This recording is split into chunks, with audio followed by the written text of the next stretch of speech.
oyo na ye na yaki te kana biseka que tu seras président de la République non mais na bandi même na papa na ye na bi papa na bino nzamba boaki ye akozala mokonzi te nzamba lobi yo bako wendre ko présenter na biso bato mais président Félix Tanga ke ko sala émission awa ala sa père spirituel ala sinani si on veut que sagesse à mobola te oyanga za mobola te quand même moi j'ai reçu la parole de Dieu et nzamba pesa la procession à Congo quitte à lui de choisir la vie ou la mort.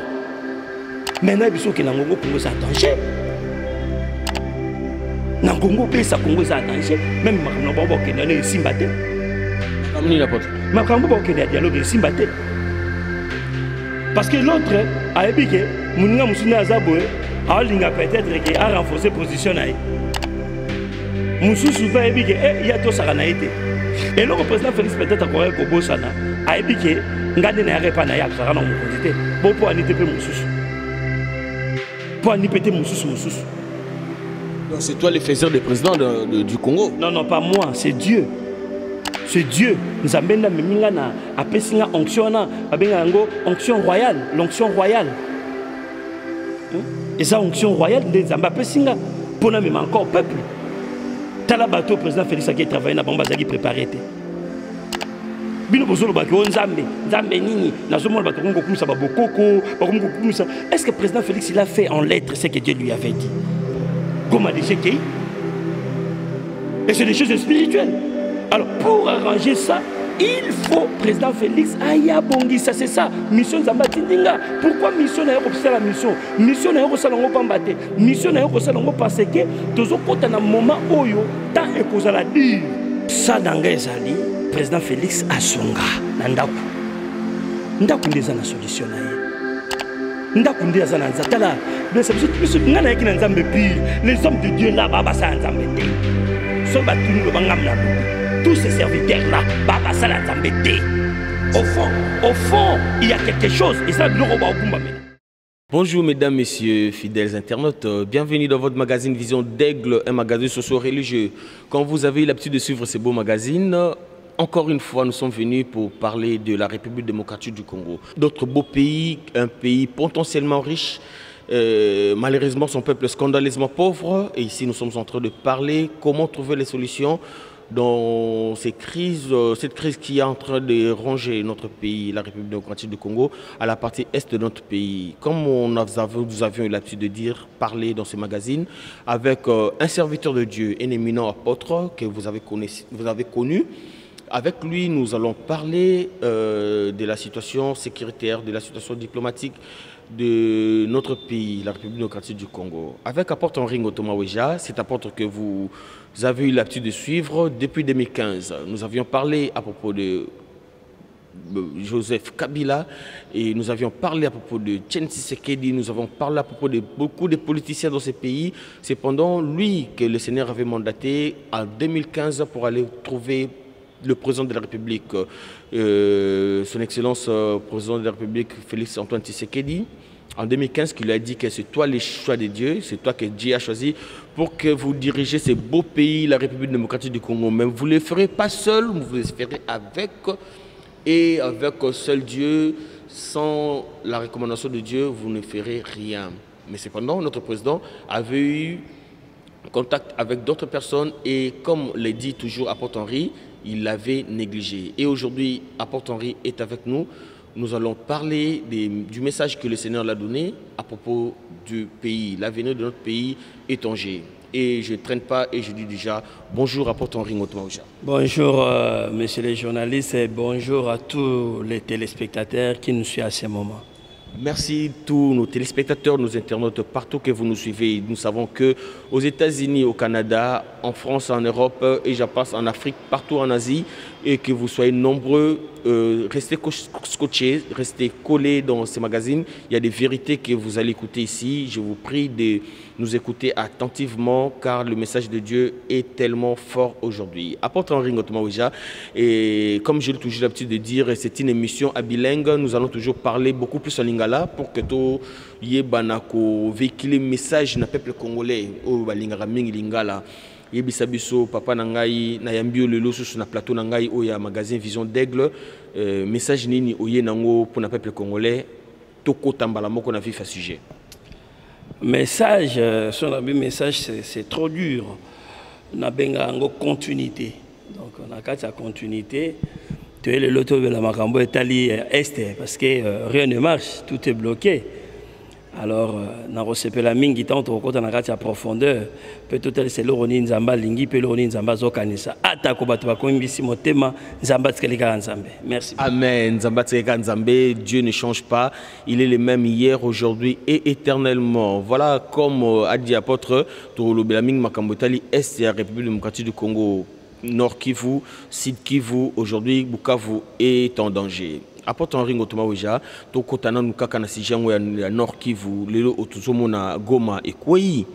Mais pourtant, le président de la République a dit que, voilà, donc, en moins d'escarmouches, alors, tout le monde qui est Goma et Kwei, Toro Lobanini, le président a perdu la bataille ou bien processus à victoire est certaine. Mais nous surtout c'est ça makambo na lobaki atako batu bazo kembisa mitema ya bango balingi makambo esala mandenge bango balingi to pe bakanisi mais nzamba atikali nzambe babenge mettre à temps pe à circonstance et na circonstance nous surtout engelo baki azo maîtriser tout donc ce qui est important makambo zo le kana est ça makambo na loba. Alors, tellement dans Ozonga Simate, tout simplement que le président Félix Azala Makambo a sola qui Nzambo il faut bongisa. Et ndé yango eza source ya makambo nyonso to ezosala na bagoma na ba este parce que tangu Nzamba bande kolobananga je pense que c'est qui dit ça qu'on a le bac on a 2019 ou 2020 c'est 2019. Na biki na moni étoile et na étoile wana na monaki étoile wana ezaki na drapeau ya Congo. Tango kweyaki ezoki étoile qui forme la carte à Congo na sima na monaki balou ba lion ainsi de suite ba charognard bayaki mutu na mutazo qui parti oyaye na sima ozo parti oyaye muninga musa koma ki na intention azwa oyezaki ya baninga et tanga linga azwa oyezaki ya baninga voire même akendaki encore plus loin azwa voir même déjà baninga batiaki na munoko nde Congo yaki ko panzana Congo panzana na nini c'était la guerre engelo ba territoire mususu na lisanga o basalaki wana esalaki en sorte que batu mususu bazwa yango nde na kati ya kozwa wana nde na monaki kati na bango mutu moko abimaki nde mutu wana Nzamba pesaki force ya archange Michael ya kobundana ba force wana pe kolonga bango pe mutu anda alekaki na ko réussir encore na ko réunir Congo donc c'est ça mutu wana apôtre Ebsabiso.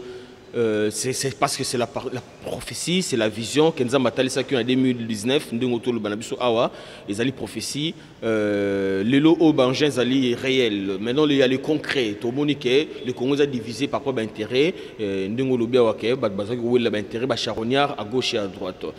Mutuana azalaki nani, azalaki mutu spirituel, ange to humain oyo croire que lobby akoko kusangisa Congo ezala ini mais mutuana na monaki na tenia ba soldat c'est un militaire raison pour laquelle na bengio to solola pour enfin président Félix a arrangé ba erreur naie. Vous savez il y a des choses président Félix a qu'on négligé parce qu'il est président mais en gros des sources parce que beaucoup batu bazotala ba boyanga. Hein, Babé aventurier, escroc, il cherche l'argent, tu vois, il y a ceci, il y a cela. Mais le président Félix, président Félix, azalaki la makambo, oh nzambe, celui-là qui n'a nzambe, oh ngana azalaki témoin. Et nakati wana, muto nzambe, atiaki, c'était la porte à Ringo Toma Weja. Mais le président Félix aleki na osala ngote, yango des sources ya makambo nyo surtout, yango moni nzambe banda qui déjà ko révélé nga parce que na pensa nzambe il faut Congo za la libre, il faut Congo za la délivrer. Et tant on a moni sini siko o makambo nzamba lobaki na monde déjà qui m'a bezali. Yango moni moko ya raison o epusenga na pusana pona ko comme un peu interpeller le président parce que on a apprécié le rôle un mois nzamba lobinanga kende parce que ça na projet moko o ezolinge salama et ça projet ya ba nzambe je pense qu'on a vu ça que OCP ndenge déjà lengela makipendenge bongisa makindenge zalaki ne bandeli pour nzamba pour na président Félix et tout ça ce qu'on a kati ya objectif wana ndi nzamba tindaki nga na zonga maintenant na meka un peu ko interpeller président Félix abongisa na Nzambe parce qu'aujourd'hui ben ça tu vas constater que komba Nzambe fingami hein. Ah wapi Nzambe wapi. Mais les gens vont comprendre qu'il y a un problème. Vous comprenez? Alors et loko bon bon mon muke mais or que pas Nzambe za munene pe angone za moko ya shit topé ya ba makambo nyusu tozo vivre. Donc c'est un peu ça. Wana ezali moko ba shit ya makambo tozo ko vivre na Congo lelo au Congo ezali zo paraître être divisé mais notre Congo sera un et indivisible. Pour rappel, je rappelle à tous nos internautes fidèles internautes partout que vous nous suivez, apporte Henri azali moto oyo nzamba pesaka message akenda kutana président de la République wana azalina nous militant ou bien un partisan il y a UDPS le feu Etienne Tshisekedi Wamulumba notre héros national wana azalina nous en vie mais le président le papa Henri akenda kutana ye abisi que président Félix Yonde Nzambapuni que diriger Congo c'est pas ton père mais c'est vous qui allez diriger le Congo mais au diriger Congo yo mokote au diriger Congo na Nzambe. Cela veut dire que Dieu va te guider, Dieu va t'orienter, Dieu va te donner des initiatives. Qu'est-ce que vous devez faire? Mais cependant, président de la République, son Excellence Félix Tshisekedi, que nous aimons beaucoup, il n'a pas pu joindre Apôtre Henri encore pour que Baïbanako continue aux Alaki Makambo Babandaki depuis 2015. 2018, présence du pouvoir, en 2019, jusqu'aujourd'hui, le Congo est en train de chambouler dans les désordres. Voilà, Apôtre Henri, notamment, juste pour se retourner aux questions encore. Lelo Oyonga Naïbi, qui est président de la République, Azali chrétien, un bon chrétien, comme on a tous dit. Il est un choix de Dieu, de Guillaume Lobi, qui est Nzamba Puna qui est. Mais nous avons vu qu'il était entouré par les éminents hommes de Dieu, entre autres apôtre Roland Dalo, Otolingara Mingi, et puis il y a beaucoup de serviteurs de Dieu, même dans le cabinet, il y a des prophètes, il y a des apôtres, Bino Bassala Nzambe. Alors, c'est quoi le problème que Dieu n'a pas exaucé, Dieu n'a pas écouté les prières de ces grands hommes de Dieu qui sont tout autour de notre présent? Ça, au monde, la vie, c'est l'ikamba destin, vous voyez. Et l'ikamba destin, les Nzambe nde mutu aponaka yango. Hein? Topé asangisaka yango. Na bona zonga la problème ba étoile. Vous comprenez? Alors, na katia destin wana, eza que président Félix a entouré de basala Nzambe toboité. Mais baza basala Nzambe o Nzamba tiaki bango na destin na yete. Destin Nini pour diriger le Congo, pour faire sa prophétie sur le Congo, comment? Parce qu'il y a beaucoup qui disent qu'ils sont les prophètes de la nation, machin. Non, tu peux être prophète de la nation, mais on a un destin moutonate. Donc, je peux te donner un exemple. Au monde, on a même à quel côté Bassambele Nzambe, moutonan c'est un miracle, mais à quel côté est simbité. Babondele est simbité, mais Batumsu Babiki. Mais tant à quel côté Babondele est simbité. Vous comprenez? Donc, tant que destin est là, et ça, Nzambe a bongisaka. O a tient nzela ya mutu pour amemailler vers destin naïe. Et tant que destin naïe, le destin président Félix, et ça qui a présidence. Et maintenant, il faut maintenant poser la question. Nano Ayaki en 2015. Aujourd'hui, je suis un peu surpris. Namoni a présenté Papa Moko Wana Oyagana. Alors, c'est mon père spirituel. Il y a des cas qui n'ont pas prédire présidence Nanga depuis 2019. Mais beaucoup de président Félix, bon 2015. Peut-être à Bossanayo. Non, et ça, à Bossanate, Engelo Banini. Moutou o Nzamba Pesakiye, Yepona ya Monietinate. A que commis poné là. Bateau bazan un peu na haut niveau, yoza peut-être causa na capacité à koyoka ainsi dit l'Éternel. Selon lui. Vous comprenez? Pourquoi la capacité parce que c'est wana tozali na biso randere moko na lo bakaka. A toki na biso randere moko tonga na kenaka.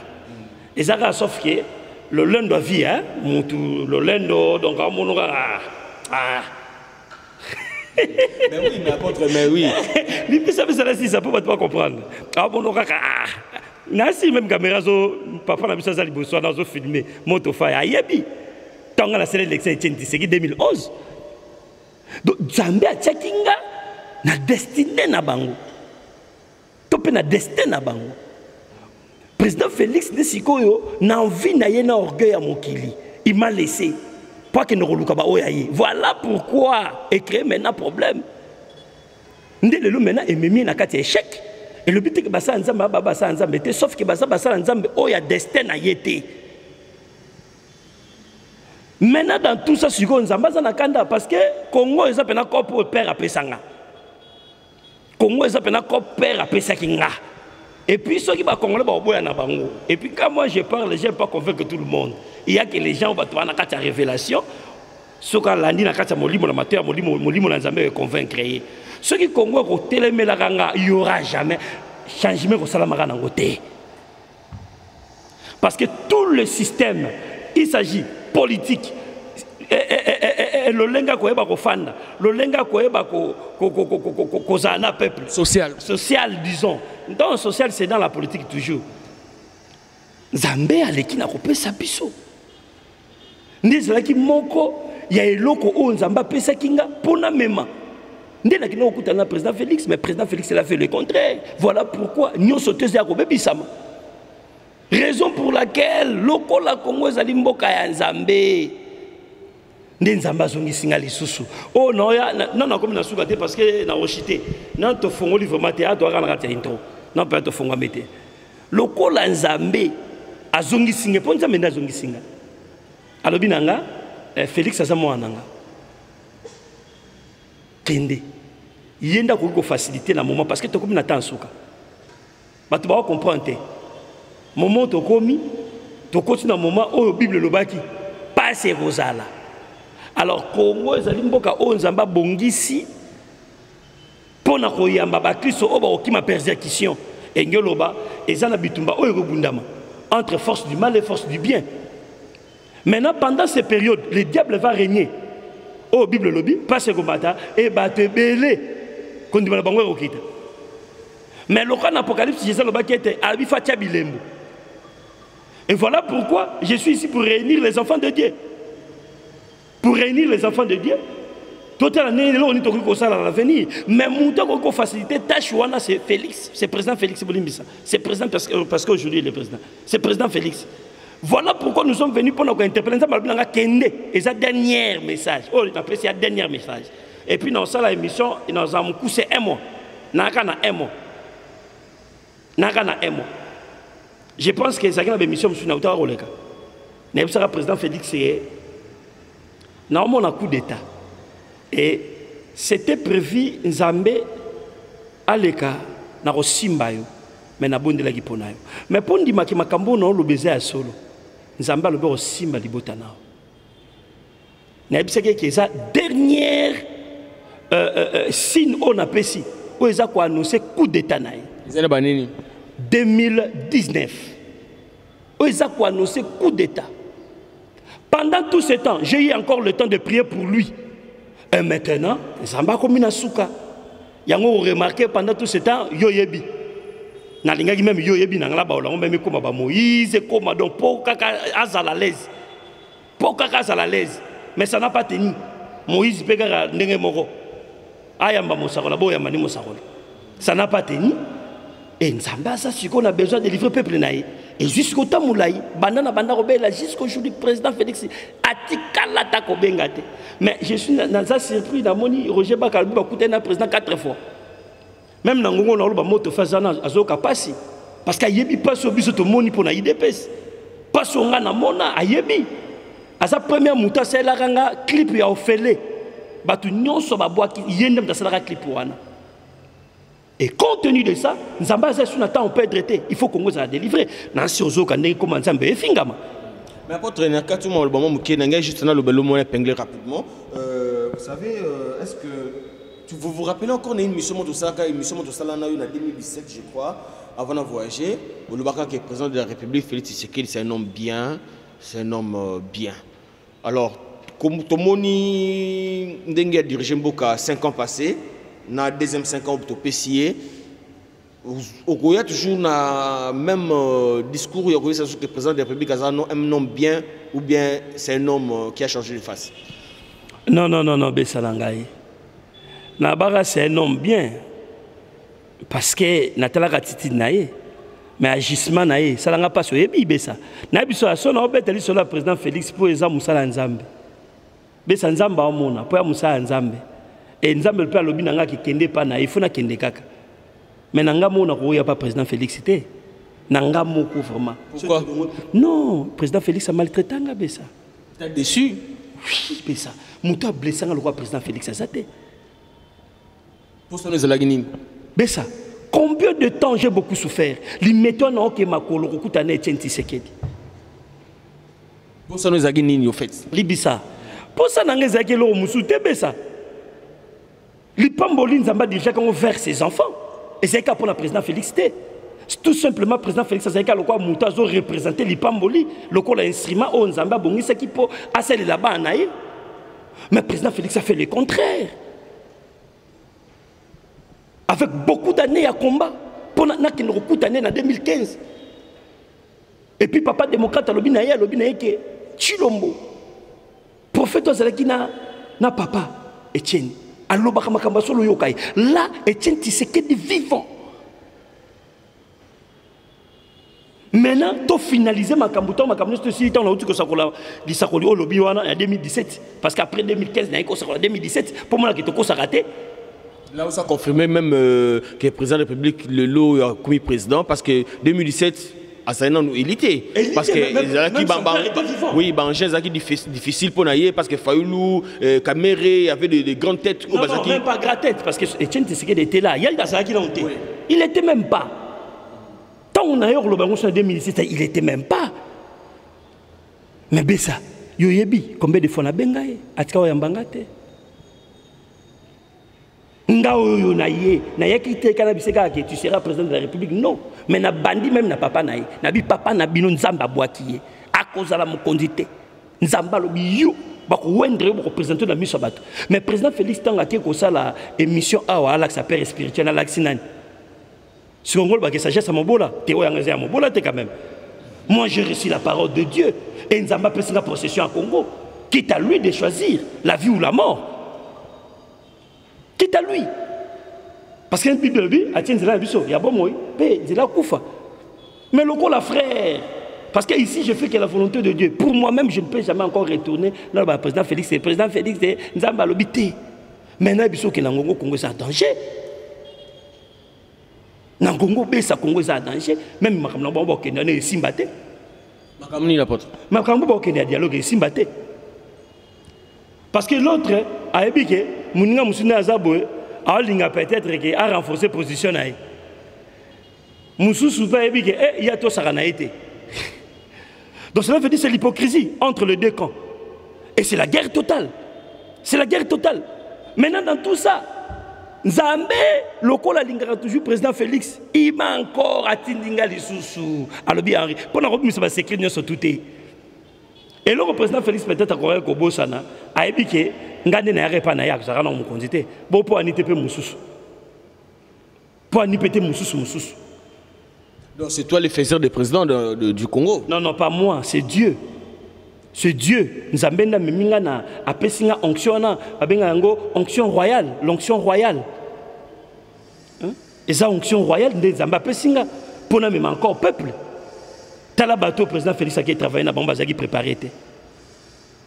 Bino bozolo bako nzambe nini nazomo bato kongo kumisa babokoko bakomko kumisa. Est-ce que le président Félix il a fait en lettres ce que Dieu lui avait dit? Est-ce que ba o baza ba père spirituel na yowana? Est-ce que ezali o nzamba pesa qui est to ezali o yemura mipesi?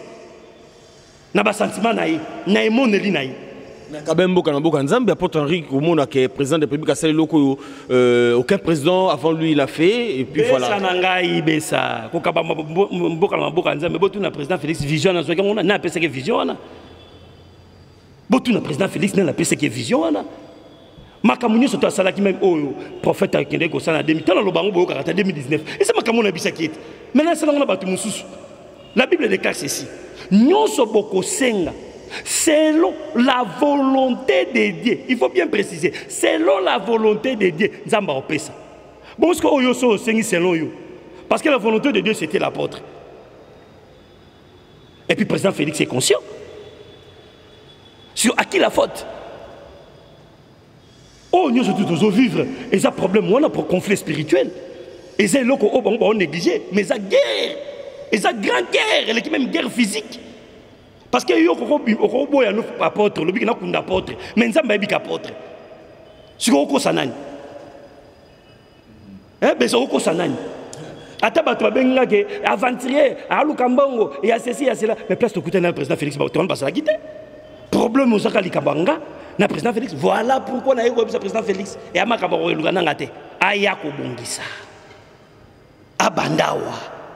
Guerre, tu vas gagner en haut, na minduki. Parce qu'il faut qui m'écoute. Maintenant, na lingité la personne que j'avais vue, Abima. Parce que Moutona Soka Bimi, et il y a des avantages. Le président Félix, surtout bando décodé.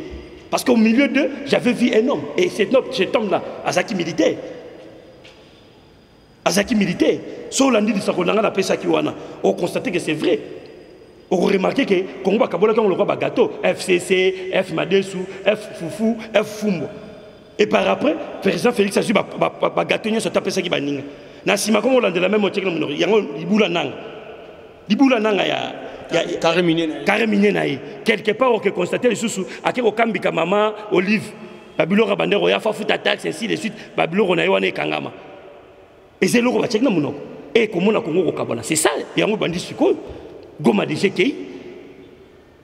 Et c'est des choses spirituelles. Alors, pour arranger ça, il faut, président Félix, Aya Bongi, ça c'est ça, mission Zambatindinga. Pourquoi mission n'a pas la mission? Mission n'a pas la pambate. Mission n'a pas la parce que, tous au côté d'un moment où tant et cause à la dire. Nzamba zolo banangana bisaba na Nzambe. Makambo boyo kaki. Que beaucoup yoka ba guerre, beaucoup yoka nzala. Parce que mata, to au côté nango. Maintenant, il y a quoi? La plupart, bateau bazana ba compagnie, bateau bazana ba banque, bateau bazana ba sciences occultes, ba hôpitaux, ba école, ba sciences occultes. Et nzamba lo binanga, tawana tango kokoka ba na nzambe ba kofuta biloko mibale double. Pona ko bungisa milimo ya bana wana te. Voilà pourquoi nzamba tindinga na préparé bana ya nzambe kolandisa ma alliance président Félix a salaki na nzambe. Parce que l'alliance président Félix a salaki na nzambe ke ba na nzambe ne ba okonza bata solo kate bata magite bata ba éliminatité ainsi de suite. Alors et l'oroni siko eleka et ko sala en sorte que batu oyo ba kozala bata ba franc-maçon te ba banda ofuta biloko le rôle double hôpital double biloko ko lia double parce que ils ont un moment moko dire. Parce qu'il y a beaucoup de gens qui pensent comme si qui est arrivé à Trump et que ça en sorte que Bitumbe si là. Oui, Trump a ça par tous les moyens, mais Bitumbe si là té. Oye pour ani. Mokili lo eza esouté. Donc ngo ba ke muto bang sa muninga azate. Est-ce que vous comprenez? Donc to kota na mokili moko sans loi. N'eza ki muto moko sans la loi et to kota donc muto bang sa muninga azate. Et ça là maintenant que Bitumba ebima. Na kata bitumba wana kata guerre wana babengango ezali affrontement. Il y a force du bien, na force du mal. Il y a force du bien, na force du mal. Mais fin de compte, force du mal et plutôt force du bien d'eko gagner. Mais avant force du bien est gagné, période wana diable ndako régner. Et comme en sorte que pour oser faciliter, il faut compter parce qu'ils aura déjà. Mais comme est-ce qu'on m'a cassé? Et nanzala obat ba comme nango ba osa obligé. Compte tenu de ça, voilà pourquoi nous avons maintenant à préparer l'église naïe. Qu'on prépare l'église, cela veut dire quoi? L'église naïe, ça l'a déjà motivé. Ba bandengeni ya kosala déjà ba hôpitaux, ya kotonga ba école, ya kosala bilanga, ya kosala parce que na moment dur on attend ko salama. Église ba kosani, ko s'accrocher. Église va s'accrocher. Maintenant, il y a que le président Félix a facilité à Makambouana. Et l'Obana Azamoananga, l'Obana Yari, Azamoananga, Azonga. Mais, ce qui a boy, cette fois-ci, Yebisaï, l'Oboko Nanga Nzambe, et Zosimbaye. Ainsi dit l'Éternel. C'est fort. C'est trop fort, rapporte Henri, Makamolobi, Nzambe, Alola, Azana, Biso Longo, Biso Peuple Congolais, Tolingi, Nabiso Bitumba, Namboka, Nabiso Te, nous voulons la paix, nous prenons pour la paix. Et ces magazines ont également prendre pour la paix de notre pays, la République démocratique du Congo. Cependant, on a profité de l'occasion pour véhiculer le message, copier ce message dans le peuple congolais, pour mettre un peu, pour que rapporte Henri mette un peu l'eau dans la bouche, qui vient tout le temps de souffler un peu, justement pour dire que ce pays appartient à nous tous. FCC, je sais pas moi quoi, parti politique non Suzanne Mkatamboka Oyo, mettons-nous ensemble.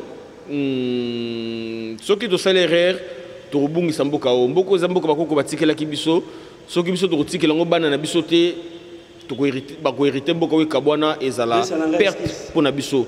Nasengi Apom. Timbisa. Ozofana Namuta Molimo, Congo et Bungate. Ouais, juste Nazo qu'on satisfait pour rappeler le peuple de Dieu. Je voudrais rassurer le peuple de Dieu, Congo et Bungate. Sauf que c'est mère de troubles ndé ba Bunga. Mais on est besoin de diriger biso pour non, on a lobby na yo ke kanga makambo na loba na yo. Congo ko Bungate, c'est mère de troubles ndé ba Bunga. Bato ba olinga yo kanzambe te. Vina bango etikela ka ko mela makila. Vina bango etikela ka ko dominer ba ninga parce que bango nde ba mama ba bota. Baninga musu ba mama ba bota te, ba Bunga. Congo ça na voie de délivrance. Voilà pourquoi mon nazo ko interpeller toujours président Félix. Mboko mesure de délivrance. Le vrai problème est que le président Félix a coûté un destin à été. A forcé qu'on forcé, selon lui. Il a fait ses sentiments. Il y a un noté. Est-ce que Robin s'appelle le président Félix? Tout le monde, entre nous, ça. Est-ce que moi, je n'ai pas famille? Vous m'avez souffrir. Que n'est le président Félix? Mais si on m'a la zongi, parce que nous sommes là pour accomplir la volonté de Dieu. Le Congo est en danger. Non, pas que le Congo est en danger. Le Congo est en danger, papa. Parce que j'ai vu un homme au milieu d'eux. Un homme. Un mois. Un mois parce qu'il nous a mal attenté. Parce que comment fait ça libre, papa? Je vis un homme au milieu d'eux. Et cet homme-là, c'est un militaire. Raison pour laquelle l'Éternel m'a envoyé pour interpeller encore le président Félix. Le col nazalaka pour la salaka oya nzambe nde nazongi papa. Président Félix azonga fingania. Mais pourquoi ça la facilité ya ko aborder bango, mais ça facilité à aborder ngate. Pour ngana ne loko tebe ça. Obinga Jonas. Obinga Jonas, il y a un trouble na. Mais ceux qui n'a benga kay Jonas besa, est-ce que na kosi? Nabisako qui n'a aussi repentir ne loro moté. Et ça le président Félix il moka comprendre. Ceux n'a benga président Félix Jonas. Entre nous analysons un peu. Est-ce que na kosi? Besa. Na mboka o se ba reconnaître ngate lo échanger zate. Na nga munene te, na nga pe na mingi te, o bato roloba. Mais na za mouton zamba poni. Na loba dès le commencement, na miso ba pasteur, na bi les hommes de Dieu écoutez-moi. Ceux qui vont reconnaître ngate na mboko et loko échanger zate. Parce que ngana ke na ko luka nzambe, ngana ke na makama Congo te. Congo eza cop o nzambe ye moka ko pesanga. Le Congo eza cop nanga. Pe muta ko longola na cop wana azate. Au monde même moi na oya ki na Belgique. Oh maman là-bas comme on l'entend partout que nous sommes journalistes. Lui il est venu, il voulait écarter. Oh écarter ngane c'est mon gars de visionnaire. Ngane visionnaire. Ngane le messager que Dieu a choisi. Sur le besoin de créer biloko na mayele na bino. Différence des ali et loko nzamba sali, ne loko batu basali besa. Siko ye wana zongi ba mbongo. Si ba finga na kiawat. Kuba ke obuka na ba église, ba biso ko de combien na niveau là té. Mais pourquoi pas l'apôtre? Pourquoi il ne fait pas ça? Donc, pour ça, apôtre Henri, autrement, Jézali Nini, président de la République, a bien apôtre, Basolula, Basalaba, Bachaba mise au point. Pour ça, Zali, président Félix Asonga, Nandaku. Ndaku ndeza na solution na ye. Ndaku ndeza na nzatala. Les hommes de Dieu là, Baba sa nzambe te. Ceux batuni lo bangam na lobi. Tous ces serviteurs là, Baba sa nzambe te. Au fond, il y a quelque chose. Et ça, c'est le président Félix, le Dieu pur. Le Dieu pur. Ouais, il y a ça. Peu de conseillers l'ont abordé honnêteté. Au moment où on a dit que trop long à terre, bongo. Bongo. Par rapport à Ezekiel loko oya ngake oya ko lobangote, mais Ezekiel loko peuple yé mo comme ko loba par rapport à misala oyo amoni. Alors partout les parties spiritualité. Né nangongo bato côté spiritualité, shikababa, te nangongo ya spiritualité te. Nangongo comme ce que likambo ya ko yeba. Au moins ce différence ngana bango. Moi je suis révélé. Quand on parle de la révélation, et il y a la partie caractère spirituelle. Et sa partie physique, oui. La révélation était spirituelle lorsque le président Félix a commencé à nous présenter. Mais aujourd'hui, le président Félix a commis président. Et c'est sous ma cambouya. Et spiritualité. Et comme c'est comme physique, parce que le peuple congolais a besoin de lien. Le peuple congolais a besoin de là. Le peuple congolais a besoin de sécurité. Le peuple congolais a besoin de kimia. Le peuple congolais a besoin d'avoir encore dignité. Il y a des gens qui pendant longtemps, Kazaka Soni, au peuple congolais, l'attaque et l'ongwa. Vous comprenez? Alors, et ça demande maintenant, et ça c'est un Moussala Fouessalama. Ça demande maintenant, Moutou Oyazala qui a une révélation à Bokonza, président Félix. Parce que quand on parle de 2019, le président Félix a déjà reconnu. Parce que comme président, il y a IDPS. Mais il y a un président IDPS, c'était papa na bango, non vivant. Et puis, condamnation à papa na bango, ayoka kangana munakona we, pour nani parce que papa na bango boya ki kosala makambo yo na yebisa ki. Nde memi président Félix na ki chabokonzi. Bon si toi tu es sûr, ce président Félix a fait makambo na lo banete, alors vous allez épargner. Apôtre Ringo Toma Ouija met un peu l'eau dans la bouche n'a que ozo matamingi nanzamba sungayo apôtre makamazo tenir yemoko aza conscient nango et puis aza porteur na parole wana ngana journaliste nazo passer juste un message pour que non passer juste parole pour passer un message dans le peuple congolais au bazo landa biso toujours espérer d'un Congo nouveau, d'un Congo où que tozala à l'aise. Vraiment nous sommes mal à l'aise dans notre pays. Nzamba sunga parce que les lois apportent na plus sous maloba que tout n'a été tout le monde a ministre de la justice ça la collecte à fond na ba église les lois tout le monde a quand même bino basala nzambe bozali ko tombola toujours bendele na monyo lati drapeau mboka Congo na mapeka na yo donc bendele mboka Congo bino bozo sambela pona ngo otoloba awa les lois eza sous kambo ko sambela te ezali kambu ya nini apporter. Mais la kisi déjà, la Bible peut qu'on a besoin de ça. Alors, osons ça le roi Sima. Je pense que tous les jeunes à répondre à déjà quand on va avancer. Et ça les cambouis travail. Ce qu'on travaille wana et ça les révélations on zamba ça qui apporte. Parce que Esaïe quand il que le président Félix a comme président. Non. Mais le vrai problème c'est là qui nine. Esaïe les cambou tant où il y a kokoma makambo ya sana ngo bosenga donc ngesa to tambola ka batumi baleboy makambo ya sana ngo bosenga nzambe akitisa ngo mena epa nanga enga lokola ye azade ya la crédibilité nanga vous voyez azade parce qu'il y a la crédibilité va ou faux ça oui dans sens que le loza président de pays passe sa collègue pour naï oui osomona ce que ezaki to tambola siko boy. Le quoi est la crédibilité nanga aibi bisika to uti engel bakita na banoko bani makambo sa nini akoyoka ndenge ko permettre maintenant à même maintenant Congo selon la politique de Dieu non spirituelle mais la politique de Dieu. Et quand je parle de la politique de Dieu il faut pas oublier Jésus monaki ba désert ba to ba na besoin rolia après c'est bon biloko rolia à mon avis, on a désert. Donc cela veut dire que nous avons toujours pour notre pouvoir, nous avons besoin, il y a un peuple congolais. Pour nous continuer, parce qu'il y a beaucoup à dire, mais le temps nous fait défaut. Apporte Henri, est-ce que, comme on dit toujours, mot de la fin, le peuple congolais, Natiki Caméra n'a beaucoup au fait ce message dans le président de la République, notre très cher Félix Tshisekedi que nous aimons beaucoup, président de la République, et le peuple congolais en général. S'il y a moyen et la communauté internationale en particulier. Merci beaucoup le grand journaliste. Mon président, je t'aime beaucoup. Je parle sans haine. Soromoni peut-être na Mikitisaka. Ce n'est pas l'argent parce que ce qui me d'être tu es mon sang. Malgré tout, tu es mon sang. Alliance Anganayo et Salami na Makila. Mais moi, je président Félix Papa Kouloutou. Moi, c'est la famille. Mais ma sœur, abala cousine Nangaï, abala cousin président Félix. Mais les photos qui pas maman Marthe aurait baoté photo ça n'est tout na maman Marthe. Maman Marthe azali ko maman Marthe n'est ko compte ça encore son président. Non, Bessa. Moi je force rien Bessa. Ici je suis venu pour accomplir la volonté de Dieu. Parce que l'esprit n'a pas de sentiments.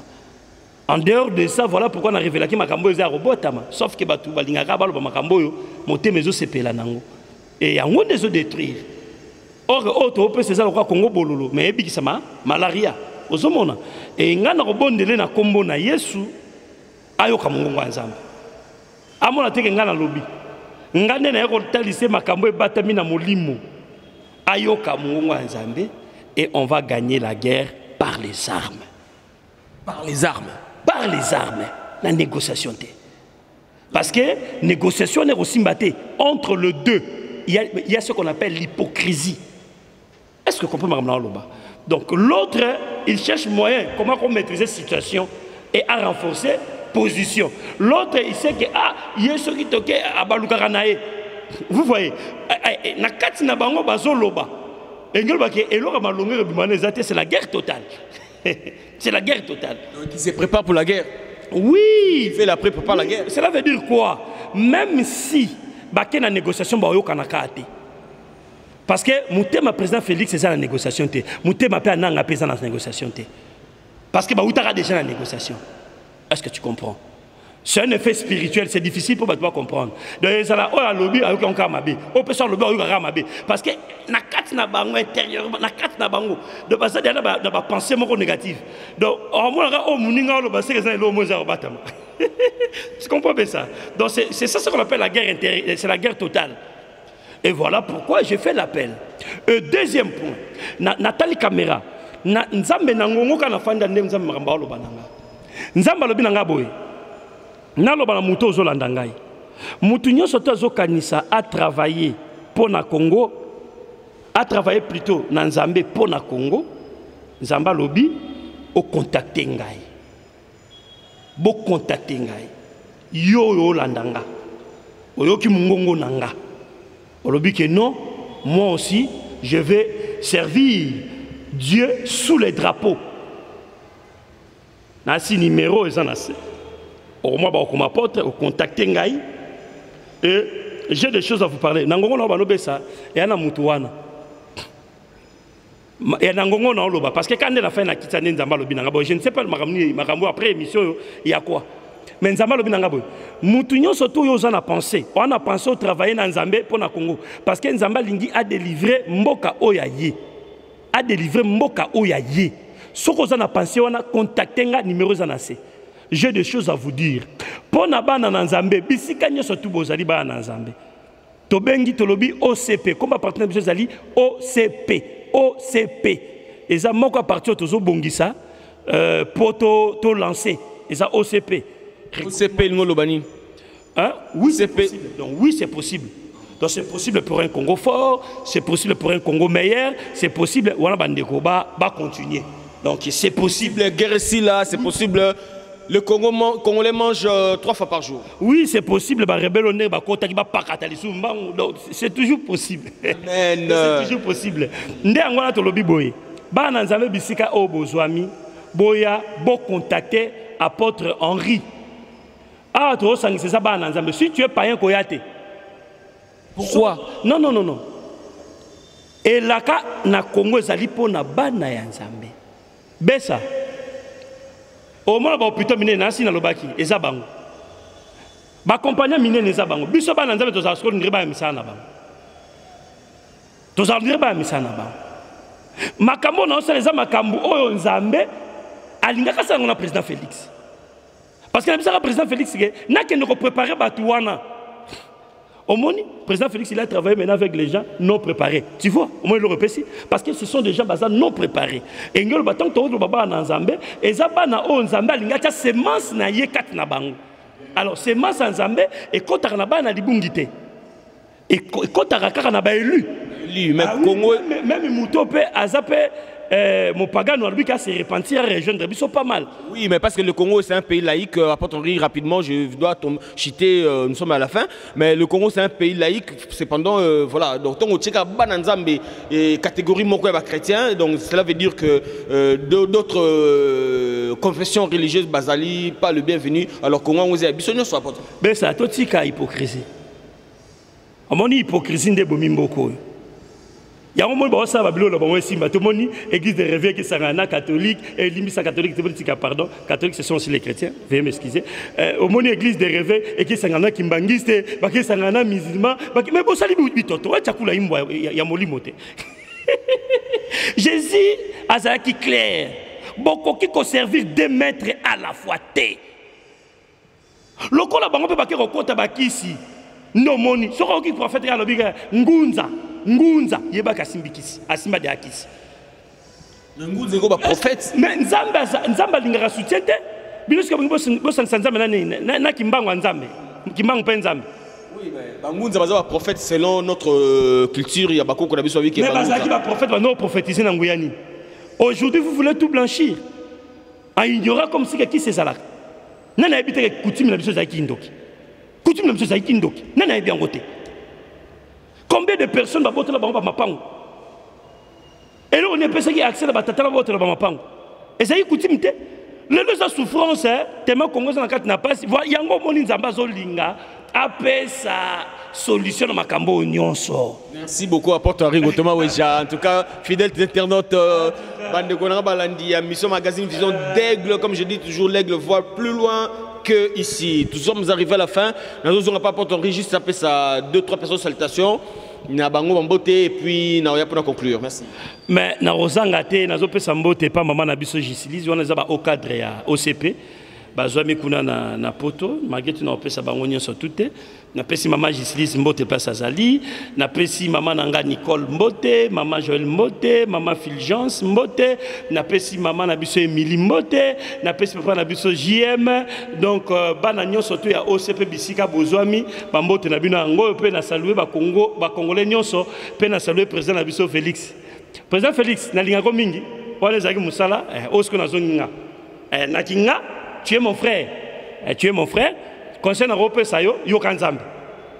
Mouta banero loba, ce n'est pas l'apôtre. Concernant Europe Sayo, président Nabiso yo kanzambe. Yo posa bienvenue sur Olingo travailler. Nanzambe pour na Congo. Et je pense que ekopambola yo pe épargner na makambu mingi. Merci beaucoup. Amen.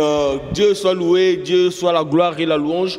Nous voilà à la fin de ce beau magazine Vision d'Aigle. Très chers fidèles internautes, comme vous avez l'habitude de suivre, nous vous donnons rendez-vous pour notre prochain numéro. Quant à moi, je vous dis ciao et à la prochaine.